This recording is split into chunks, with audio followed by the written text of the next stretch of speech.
నమస్కారం. ఈనాటి ఈ ఇంట్రెస్టింగ్ విశ్లేషణకు స్వాగతం. ఈరోజు మనమొక అదిరిపోయే టాపిక్తో మీ ముందుకొచ్చాం.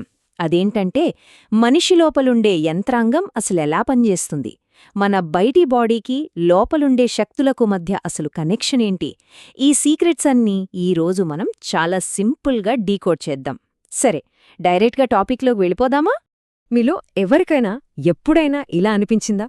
ఒకరోజు మనం చాలా ఉత్సాహంగా ఒక పని చేస్తాం. తీరా చేశాక మరుసటి రోజు అరెరే ఎందుకలా చేశానా అని విపరీతంగా ఫీలవుతాం. ఒకసారి రైట్ అనిపించిన విషయం ఇంకోసారి ఎందుకు రాంగ్ అనిపిస్తుంది? ఈ కన్ఫ్యూజన్ ప్రతి ఒక్కరి లైఫ్లో కామన్గా జరిగేదే. అసలు ఈ గందరగోళానికి మెయిన్ రీజన్ ఏంటో ఎప్పుడైనా ఆలోచించారా? నిజానికి ఈ కన్ఫ్యూజన్కి కారణం బయట ఎక్కడా లేదు, అంతా మన లోపలే ఉంది. మనల్ని నడిపించేవి ప్రధానంగా 5 శక్తులు. అవే దేహం, మనసు, బుద్ధి, చిత్తం మరియు అహంకారం. ఇవేనండి మన లైఫ్ అనే బండిని నడిపించే 5 ప్రధాన చక్రాలు. వినడానికి కొంచెం ఫిలాసాఫికల్గా అనిపించినా ప్రాక్టికల్గా ఇవి ఎలా పనిచేస్తాయో ఒక్కొక్కటిగా విడమర్చి చూద్దాం. ఫస్ట్, మనందరికీ కనిపించే దేహం అంటే మన భౌతిక శరీరం. సింపుల్గా చెప్పాలంటే దేహం అనేదొక ఔటర్ కవర్ లేదా ఒక వెహికల్ లాంటిది. దీనికంటూ ఓన్గా ఎలాంటి ఆలోచనలు ఉండవు. మన లోపలి ఉన్న శక్తులు ఏవైతే ఉన్నాయో వాటన్నిటికీ బయట ప్రపంచంతో ఇంటరాక్ట్ అవ్వడానికి ఈ దేహం ఒక మీడియంలాగా పనిచేస్తుందన్నమాట. దీన్ని అర్థం చేసుకోటానికి ఒక మంచి ఉదాహరణ చూడండి. కారు ఎంత మోడర్న్ది అయినా, ఎంత ఎక్స్పెన్సివ్ అయినా డ్రైవర్ లేకుండా దానంతట అదే కదులుతుందా? ఛాన్సే లేదు కదా. మన దేహం కూడా అంతే. ఈ శరీరం కేవలం ఒక కార్ లాంటిది. దాన్ని నడిపించే డ్రైవర్లు మన లోపలున్నారు. వాళ్ళు ఆర్డర్ వేస్తేనే ఈ శరీరం కదులుతుంది. సో ఇక అసలు డ్రైవర్ల దగ్గరకొద్దాం. First and most important driver మనసు. మన ఆలోచనలకు, ఫీలింగ్స్కి ఇదే సెంటర్. కాని ఇదెప్పుడూ ఒకే దగ్గర నిలకడగా ఉండదు సుమా. మన ఇష్టాలు, అయిష్టాలు అన్నీ ఇక్కడ్నుంచే పుడతాయి. ఇది తినాలా వద్దా, ఆ పని చెయ్యాలా వద్దా అని నిరంతరం మనల్ని డైలమాలో పడేసే పెద్ద గందరగోళ కేంద్రం మన మనసే. కానీ సరిగ్గా ఇక్కడే ఇంకో అద్భుతమైన ఫోర్స్ ఎంట్రీ ఇస్తుంది. అదే బుద్ధి. మన మనసు కన్ఫ్యూషన్లో ఉన్నప్పుడు చాలా లాజికల్గా, క్లియర్గా ఆలోచించే పవర్ ఈ బుద్ధికి మాత్రమే ఉంటుంది. ఏది మంచి, ఏది చెడు అని పర్ఫెక్ట్గా అనలైజ్ చేసి డెసిషన్ తీసుకునేది ఇదే. అంటే వద్దు, ఇది ఆరోగ్యానికి మంచిది కాదు అని గట్టిగా చెప్పే వాయిస్ ఈ బుద్ధిదే. ఈ మనసుకి, బుద్ధికి మధ్య జరిగే వారు చాలా ఆసక్తికరంగా ఉంటుంది. మనస్సు ఎప్పుడూ తనకిష్టమైన వాటి వెంట పరుగెడుతుంది. అది చూడు ఎంత బాగుందో, వెంటనే తినేయ్ అంటుంది. కాని బుద్ధి వెంటనే అలర్ట్ అయ్యి ఆగు, అందులో క్యాలరీలెక్కువ, అది అన్హెల్దీ అని బ్రేక్ వేస్తుంది. ఈ రెండిటి మధ్య జరిగే ఈ ఫైటింగ్ అంటే టెంప్టేషన్కి, లాజిక్కి మధ్య జరిగే యుద్ధం మనలో చాలామందికి రెగ్యులర్గా ఎదురయ్యే అనుభవమే కదా. ఈ లిస్ట్లో మనం నెక్స్ట్ మాట్లాడుకోబోయేది చిత్తం గురించి. దీన్నే మనం సబ్కాన్షియస్ లేదా మెమరీ అనుకోవచ్చు. ఇది మన పాత అనుభవాలన్నింటినీ దాచుకునే ఒక పెద్ద స్టోరేజ్ డిస్క్ లాంటిది.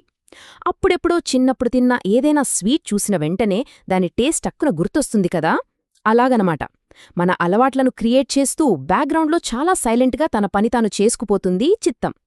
ఇక ఫైనల్గా లోకల ఉండే మరొక పవర్ఫుల్ శక్తి అహంకారం. ఇక్కడ అహంకారం అంటే పొగరు అని కాదు, నేను అనే ఫీలింగ్. నా ఐడెంటిటీ, నా స్టేటస్, నా గౌరవం అనే ఫీలింగ్స్ అన్నీ ఇక్కడే ఉంటాయి. చాలాసార్లు మనకు నేనే కరెక్ట్, నా మాటే వినాలి అనిపిస్తుంటుంది చూసారా. అలా ఎప్పుడూ మొత్తం కంట్రోల్ తీసుకోవడానికి ట్రై చేసే పవరే ఈ అహంకారం. సరే, ఇప్పటిదాకా ఈ 5 శక్తులను విడివిడిగా తెలుసుకున్నాం. ఇవన్నీ కలిపి ఒక ప్రాక్టికల్ సిచ్యువేషన్లో ఎలా పనిచేస్తాయో చూద్దామా? దీన్ని ఈజీగా అర్థం చేసుకోవడానికి మనందరికీ తెలిసిన ఒక సింపుల్ ఎగ్జాంపుల్ తీసుకుందాం. అదే కేక్ సినారియో. ఇమాజిన్ చేసుకోండి, మీ కళ్ల ముందు ఒక సూపర్ టేస్టీ కేక్ ఉంది. ఆ ఫ్రాక్షన్ ఆఫ్ ఎ సెకండ్లో ఏం జరుగుతుందంటే, ఫస్ట్ మనసు వావ్, ఆ కేక్ తినాలి అని టెంప్ట్ అవుతుంది. వెంటనే చిత్తం బ్యాక్గ్రౌండ్లో ఆన్ అయ్యి అరే లాస్ట్ టైం తిన్నప్పుడు భలే ఉంది కదా అని దాని రుచిని గుర్తుచేస్తుంది. అప్పుడే బుద్ధి అడ్డుపడి వద్దు బాబోయ్, హెల్త్ పాడవుతుంది అని వార్నింగ్ ఇస్తుంది. ఈలోపు అహంకారం జంపు చేసి నాకు తినాలనిపిస్తే ఎవ్వరూ ఆపలేరు, నేను కంట్రోల్లో ఉన్నాను అని ఆధిపత్యం చూపిస్తుంది. చిట్ట చివరకు మన దేహం చేతితో ఆ కేక్ని తీసుకుని తినడమో లేక ఆగిపోవడమో చేస్తుంది. చూసారా, ఒక చిన్న కేక్ ముక్క తినే నిర్ణయం వెనుక లోపల ఎంత పెద్ద ఫైటింగ్ జరుగుతుందో. The path to peace. మన హ్యూమన్ సిస్టమ్కి సంబంధించిన ఆ మాస్టర్ కీని వెతికే ప్రయత్నం చేద్దాం. మరి ఇదంతా విన్నాక ఈ గందరగోళం నుంచి బయటపడటం ఎలా అనిపిస్తోంది కదా? రియల్ చేంజ్ అనేది మన బాడీని కష్టపడితేనో మనసును బలవంతంగా అణచివేస్తేనో రాదు. అసలైన సీక్రెట్ ఎక్కడుందంటే మన బుద్ధిని కరెక్ట్ డైరెక్షన్లో వాడటంలో ఉంది. ఎప్పుడైతే మనం విశ్లేషించే ఈ బుద్ధికి పవరిస్తామో అప్పుడే పర్ఫెక్ట్ డెసిషన్స్ వస్తాయి. ఇదొక చైన్ రియాక్షన్ లాగా పనిచేస్తుందన్నమాట. జాగ్రత్తగా గమనించండి. మన బుద్ధి స్ట్రాంగ్గా ఉంటే ఆటోమేటిక్గా చంచలంగా ఉండే మనస్సు కంట్రోల్లోకొస్తుంది. మనస్సు ఎప్పుడైతే కంట్రోల్ అవుతుందో ఈ నేను అనే అహంకారం వాటంతటా అదే సైలెంట్ అయిపోతుంది. అహంకారం తగ్గితే ఇక మిగిలేది ఒక ప్రశాంతమైన పీస్ఫుల్ లైఫ్. ఇది నిజంగా ఒక అద్భుతమైన ఫార్ములా కదా?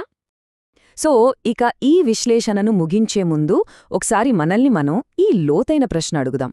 మీ లైఫ్ అనే ఈ వెహికల్కి స్టీరింగ్ ఎవరి చేతిలో ఉంది? మంచి చెడులను విశ్లేషించే బుద్ధి నడిపిస్తోందా? లేక ఆధిపత్యం కోసం ఆరాటపడే అహంకారం డ్రైవ్ చేస్తోందా? ఈ చిన్న పాయింట్ని మనం క్రాక్ చేయగలిగితే మన ఇన్నర్ సిస్టమ్ మొత్తం మన చేతిలో ఉన్నట్లే. ఈ టాపిక్ మీ అందరికీ చాలా ఆసక్తికరంగా అనిపించిందని ఆశిస్తున్నాను. ఇలాంటి మరో అద్భుతమైన టాపిక్తో మళ్ళీ కలుద్దాం.